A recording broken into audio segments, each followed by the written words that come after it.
اللہ کی شان کہ اس نیند میں اس کو نبی علیہ السلام کی زیارت نصیب ہو گئی. اب وہ اٹھی تو وہ خوش بھی ہے اور پریشان بھی ہے.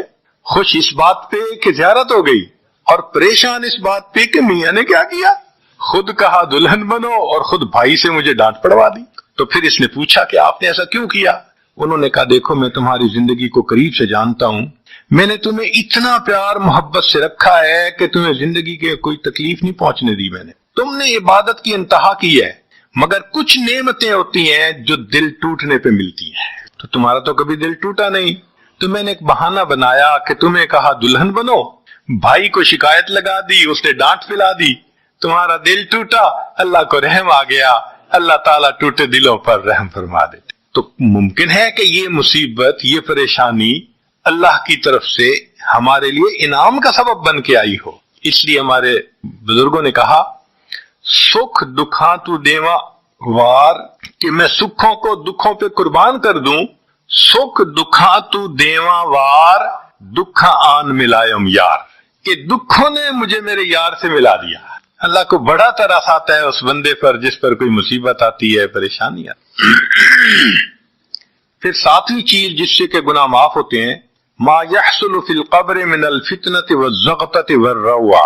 قبر کے اندر انسان جب جائے گا تو اس کو وہاں پر ضغط قبر پیش آئے گا. قبر دباتی ہے، اس قبر کے دبانے سے بھی گناہ معاف ہوتے ہیں، اور یہ ضغط قبر ہر کسی کو پیش آئے گا.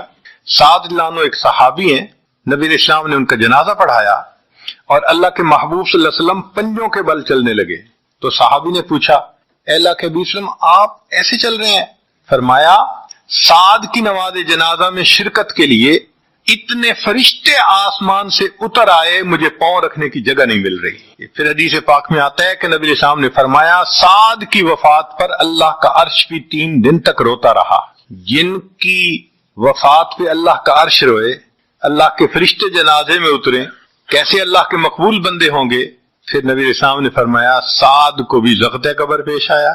تو اس کا مطلب یہ کہ یہ ضغط قبر تو پیش آنا ہی ہے، ہر کسی کو آنا ہے، کوئی بھی ہو. اب یہ عجیب سی بات ہے، مگر اس کو سمجھیں کہ کیوں پیش آنا ہے. آپ اگر کسی ریسٹورنٹ پہ جائیں اور جا کے سویٹ ڈش کھائیں یا کباب کھائیں تو بل پے کرنا پڑتا ہے نا. گروسری سٹور سے جا کے کوئی چیز لائیں، بل پے کرنا پڑتا ہے نا، ہر چیز کا بل ہوتا ہے نا.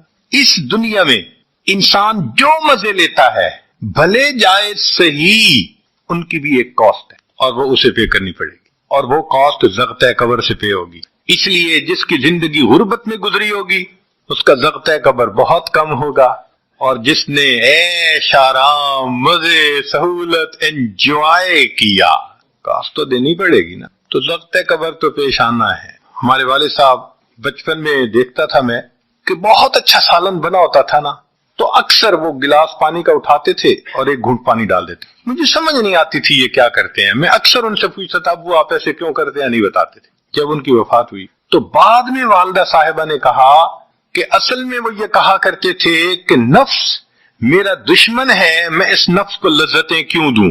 وہ لذیذ کھانے کے اوپر بھی ایک گھونٹ پانی ڈال کے اس کو کم مزے والا بنا لیا کرتے تھے، جائز لذتوں کو بھی کم کر لیتے تھے. ہمارا کیا حال ہوگا جو ناجائز لذتوں کے پیچھے بھاگتے پھر.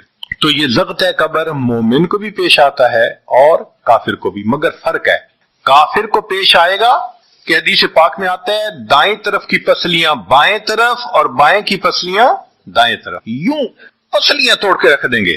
اور مومن کو بھی ضغط قبر پیش آئے گا، مگر مومن کو ضغط قبر تکلیف نہیں دے گا اتنی اگر نیک ہوا. کیوں؟ اچھا آپ بتائیں سر میں درد ہو تو آپ کہتے ہیں نا ذرا سر دبا دو، تو تکلیف ہوتی ہے یا راحت ملتی ہے؟ سر دبانے سے راحت ملتی ہے. جس طرح سر درد میں کوئی دبائے سر کو راحت ملتی ہے، ایسے ہی مومن کو ضغط قبر تو پیش آئے گا مگر مومن کے لیے راحت کا سبب ہوگا. 8ویں چیز جس سے کہ گناہ معاف ہوں گے، احوال یوم القیامت وکربها وشدائدها. قیامت کے دن جو انسان کو ایک وحشت کی کیفیت ہوگی، ہول کی کیفیت ہوگی، خوف ڈر کی کیفیت ہوگی. اللہ اکبر. امام غزالی رحمت اللہ علیہ نے تفصیل لکھی ہے کہ سارے لوگ کھڑے ہوں گے اور سورج بہت قریب ہوگا، پسینے میں شرابور ہوں گے، اللہ اکبر. اس وقت جہنم کے اندر ابال آئے گا اور جہنم کے اندر سے انگارے اٹھ کر اوپر جائیں گے اور واپس گریں گے. فرماتے ہیں اس وقت انبیاء میں سے کوئی نبی بھی ایسا نہیں ہوگا جس کو یہ ڈر نہ ہو کہ کہیں انگارے میرے اوپر نہ آ جائیں. اگر انبیاء بھی تھرا رہے ہوں گے ہمارا اس دن کیا حال. تو قیامت کے دن کی دہشت اور وحشت کوئی چھوٹی چیز نہیں ہے، مگر اس سے بھی اللہ تعالیٰ ایمان والوں کے گناہوں کو معاف فرما دیں. پھر نئی چیز جس سے کہ گناہ معاف ہوں گے، شفاعت النبی صلی اللہ علیہ وسلم فی اہل الذنوب یوم القیامہ. قیامت کے دن اللہ کے پیارے حبیب صلی اللہ علیہ وسلم جو اپنی امت کے لیے شفاعت فرمائیں گے، اللہ اس پر بھی امتیوں کے گناہوں کو معاف فرما دیں گے. نبی اسلام نے ارشاد فرمایا کہ اللہ رب العزت نے ہر نبی علیہ السلام کو ایک ایسی دعا مانگنے کا اختیار دیا کہ جیسی دعا مانگی جائے گی منوان قبول ہو جائے گی. تو انبیاء نے دعائیں مانگی تو صحابی نے پوچھا اے اللہ کے حبیب صلی اللہ علیہ وسلم آپ کو بھی اختیار دیا گیا؟ فرمایا مجھے بھی اختیار دیا گیا. اے اللہ کے حبیب صلی اللہ علیہ وسلم آپ نے کیا دعا مانگی؟ فرمایا میں نے کوئی دعا نہیں مانگی، میں نے اس کو ذخیرہ رکھ لیا. قیامت کے دن جب میری گنہگار امت کا حساب ہوگا اس وقت میں وہ دعا مانگوں گا، امت کو لے کے جنت میں جاؤں گا. اللہ کے محبوب صلی اللہ علیہ وسلم کو امت سے کتنا پیار. کوئی ماں اولاد کے لیے 23 سال نہیں روتی. جوان بیٹا فوت ہو 2-4 مہینے رو کے پھر نارمل لائف ہو جاتی ہے. کوئی باپ اولاد کے لیے 23 سال نہیں روتا. اللہ کے پیارے حبیب صلی اللہ علیہ وسلم امت کے لیے 23 سال آنسو رب امتی رب امتی رب امتی دعا مانگتے تھے. لمبے سجدے. ام المومنین عائشہ صدیقہ عنہا فرماتی ہیں کہ محبوب صلی اللہ علیہ وسلم کے آنسو جو مصلی پہ گرتے تھے مجھے لگتا تھا کہ بارش کے قطرے زمین کے اوپر گر رہے ہیں، ایسے آواز محسوس ہوتی تھی. اور اتنا لمبا سجدہ ہوتا تھا کہ کبھی کبھی میں اٹھ کے محبوب صلی اللہ علیہ وسلم کے پاؤں کے انگوٹھے کو ٹچ کرتی تھی کہ ابھی جان تو سلامت ہے نا. تب مجھے احساس ہوتا تھا نہیں ابھی تک نہیں، سجدہ لمبا ہو گیا. اتنا لمبا سجدہ کس کے لیے؟ اللہ امت کو گناہوں کو معاف فرما دے، امت کے گناہوں کو. چنانچہ جب نبی علیہ الصلوۃ والسلام پر آخری یعنی مرض آئی، بیماری کی کیفیت آئی، تو اللہ کے حبیب صلی اللہ علیہ وسلم کو بخار بہت تیز ہو گیا تھا. اور جو مسجد میں آخری مرتبہ لائے تھے تو 2 آدمی تھے، ایک ادھر تھا ایک ادھر تھا، اور اللہ کے حبیب صلی اللہ علیہ وسلم نے ان کا سہارا لیا تھا اور بہت مشکل سے چل کے تشریف لائے تھے. یہ آخری نماز. پھر واپس تشریف لے گئے، بخار اور تیز ہو گیا.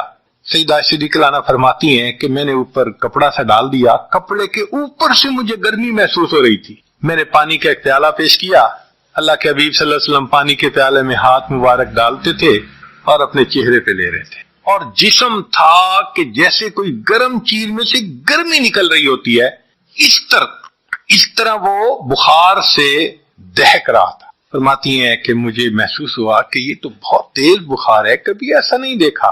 تو میں نے پوچھا اے اللہ کے حبیب صلی اللہ علیہ وسلم بخار ایسا تو کبھی نہیں دیکھا، اتنا زیادہ تیز اتنا زیادہ تیز. نبی علیہ السلام نے فرمایا عائشہ مومن کو سکرات موت کے وقت جو تکلیف ہوتی ہے اس پر بھی اس کے گناہ معاف ہوتے ہیں. میں نے اللہ سے یہ دعا مانگی تھی، اللہ